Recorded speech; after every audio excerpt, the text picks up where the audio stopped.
Hey guys, Ezekiel Gentle here. Welcome back to my channel and another video. Today I'm going to respond to a comment from Carole. I'll put it up here on the screen. I'm not going to read the whole thing, but you can see it here. And she basically says something to the effect of, hey, I'm actually really having issues with what you're saying. I'm kind of going through this experience of, she says, having a breakdown. So Carole, this video is for you, but it applies to a lot of people. It extends to a lot of people who've wrestled with these issues, and you've got to remember to breathe. Number one is you have to remember just to breathe, okay? Just be in the moment of your breath, of your inhale and your exhale, and really just try to bring your awareness to the sound and the feeling and what it's like to breathe. And as you breathe, remember that you've always had breath. We just trust that the next breath is going to be there. There's a mystery to that. We know about oxygen, but we never know when our last breath is really going to happen. So just bring yourself into the present moment, enjoy the breath. Remember that you are valuable, that you are divinely inspired. And here's what I would say. Just because you may have new questions, concerns, your views may be evolving, doesn't mean that your experiences weren't real. So please don't throw the baby out with the bathwater in the sense of, well, if there's a flaw in some of this belief system, then everything I've done to get here isn't valid. I wouldn't agree with that. I would say it is valid. We had to go through all of that to get here. We had to go through those experiences. And I was pretty adamant about my pursuit of a relationship with God and going deeper and getting more intimacy and becoming more godly. That's really what happens if you're on that pursuit, is you begin to have all these really high quality attributes. But I got to a point where I myself lost a series of people. Some tragically, some actually they were all quite sudden. They were all actually very sudden now that I think about it, and very unexpected. They were important to me, very, very important to other people as well. And there was something about losing them that just made me question what was going to really happen. And the reality that they were somehow, that it was better for them to have gone, was tough for me to handle. And there were other things, just like homosexuality being a sin. That was one of those things where I'm like, if that's gonna keep people from this path, then I don't know if this path is really what I thought it was, because I'm in pursuit of this kind of authentic truth. But yeah, just to bring it back to you who might be dealing with these questions, it may be it will be very, very uncomfortable. It will feel kind of like you're standing at the edge of a cliff sometimes, and sometimes you feel like you have your back up against the wall. Sometimes you feel like you're losing a friend, because you are. I'll tell you a quick story about somebody who helped me along my journey. We called him BP, and we were working together, and I was sharing this with him, that I was going through this experience in real time. He'd been through that experience. In fact, he moved to where we were with his entire family in order to be missionaries, start a church, do that. His wife had deconstructed, began to kind of lose her faith, and then he did not too long after her. And one of the things he told me about that experience was you have to give yourself permission to grieve the loss of a relationship. If you are ending your relationship with the way you interact with God through the Bible, through the Jesus narrative, give yourself the permission to relax and grieve, because it is something worth lamenting when you come to a certain conclusion that all my efforts in this one direction, I now see were not quite what I thought they were. And this isn't to say that all Christians are having a type of experience. Christians aren't a monolith. They're not one group. There are so many diverse groups of Christians and variants of their beliefs. But that's why I can specify within all of that diversity, there really emerge two types of people. The type of people who are doing it in earnest, or culturally, maybe they're not passionate about it right now, but they're still there in earnest to be a better person. And then you have people who are doing it for the sake of exploiting other people, for leveraging things over other people, maintaining authority, getting a role of authority. These are all the things that begin to kind of eat away at the core of what this group is and what the purpose of them meeting together is. That being said, when you begin to defect from that, it's not that you lose all of your friendships, but all the people that you connected with on that level, you don't have that connection anymore. So that's also something you have to grieve. But grieving isn't about losing control. It's not about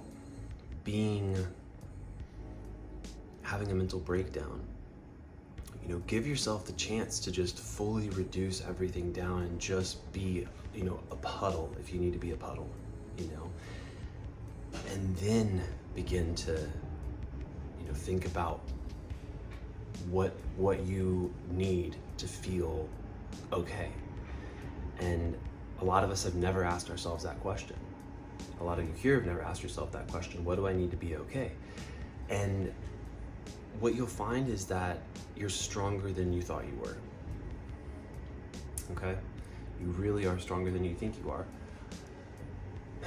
So the old paradigm that put you in this specific narrative that you're breaking away from now, you can let it go if you need to. Just relax. Just relax. Take a deep breath in and relax. And you'll find that you know what to do. And you know what's next. And part of it just takes you being in the center of who you are in your experience to access that brighter future, to access that brighter day. Because whenever we clamp down, when we try to white knuckle something, it never lasts. We might have it for a little bit, but it will not last. But the things that you've allowed to become a part of you, things like, you know what? I have peace because I choose to be peaceful. There's peace in my life because I choose to be peaceful. And things like, I always have an abundant mindset because I'm always putting myself in a state of experiencing abundance.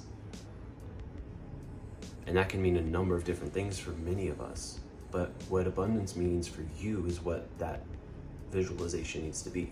And vice versa, what it means for me is what I need to be thinking of, right? So please just give yourself the dignity to let it unwind. It's so painful. People who've never had a paradigm shift like this don't understand how painful it is. And so I respect you for being real with yourself. I respect you for being true to yourself. I respect you for maintaining your integrity. That's what matters the most. It's interesting you say mental breakdown, because when I was really beginning to kind of deconstruct, I realized that not just a little bit, but all of my identity was based in the Bible, was based in the narrative of Jesus. The Old Testament, the New Testament, the consummate story of salvation through Jesus. That's how I identified, if you will. So when that slowly began to kind of chip away, I found that there wasn't anything there. And then what was crazier is after I found there was nothing there, it was just like a void, which terrified me. I was like, I thought I had such a strong character and a strong personality, but now I look, when with all these things of like basically being worthy. Here's the fundamental issue. This is why I had to leave. The Bible teaches you are born into sin, You are born in rebellion to God. You are born evil. Unless you accept the gift of Jesus as your salvation for your sins and your evil nature, you will not experience heaven. You will experience hell, eternity separated from God when you pass. And I finally realized that, you know what? I've been believing I was born evil my whole life. It's gotten me in some very, very low places. It may not seem like that to some people, but anybody who's ever been through difficulty knows that when you're in it, you're in the thick of it, nobody else can really see it like you can. You know what it really is. So I knew what it really was, and I was going through some experiences where, because I believed that I was born evil, because I believed my nature was less than and requiring salvation to be not only accepted in heaven, but vindicated in this life and not be evil. It made me think very poorly of myself amid conflict. And there was a lot of conflict that I dealt with, and so that conflict just created this vacuum for me to go down a spiral of being aware of my depravity apart from Christ, being aware of my depravity apart from God.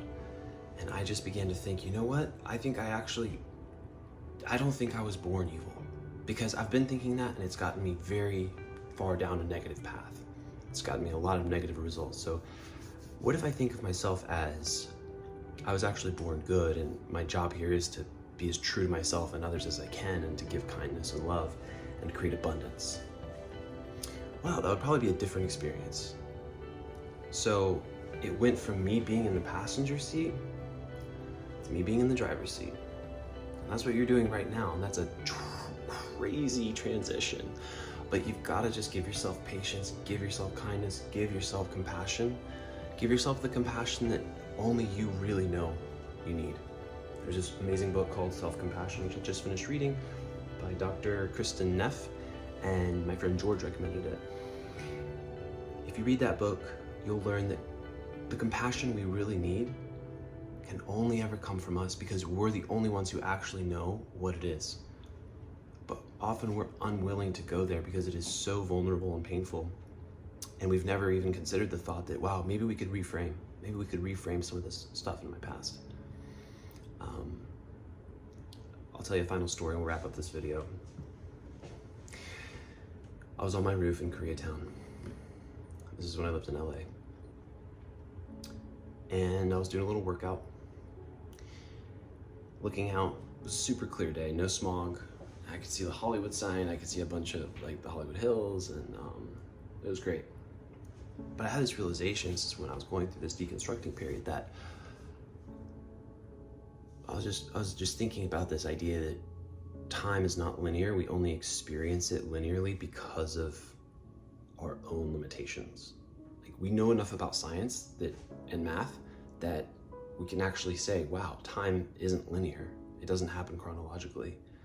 Because of the way time and space exists, all time has already happened, / is happening. And if that's true, our future self is here right now. Our old self is here right now. And when that makes sense based on how we feel, we have this aspirational future self, our highest self. We also have this side that often can bring us down, but it's also our side of, play and joy. So I realized when I was doing this workout that all my prayers I've ever prayed were actually heard. They were heard by my future self. They were also heard by my past self. So that became this kind of eureka moment for me, where I realized, this is why the path of Jesus works, but it's not exclusive to Jesus. The love and the almost 90% of the Jesus narrative is great for you, I think, for your psychology. But is that 10% of yeah, but you're born evil, so don't ever forget that you were doomed before I ever did anything. That just creates a negative frame. And I lived in that negative frame for 27 years. Now that I've begun to change what that is, It's a whole different experience. I feel this level of gratification in every accomplishment that is so deep because I feel the participation of what I had to do to get there. And I feel that sense of agency. And honestly, I feel my higher self and also my past self. They're being integrated. And that's how we all should treat ourselves, because you already know the answers, but not in this present version. Your future version knows all the answers. So just take a moment, breathe, think about it, and imagine the best possible outcome. Stop imagining the worst possible outcome. Imagine the best possible outcome. Let that become the new default. You gotta do these things. All right, I hope this has helped, and please let me know in the comments if it has. And if you're new, like, subscribe, let us know your thoughts.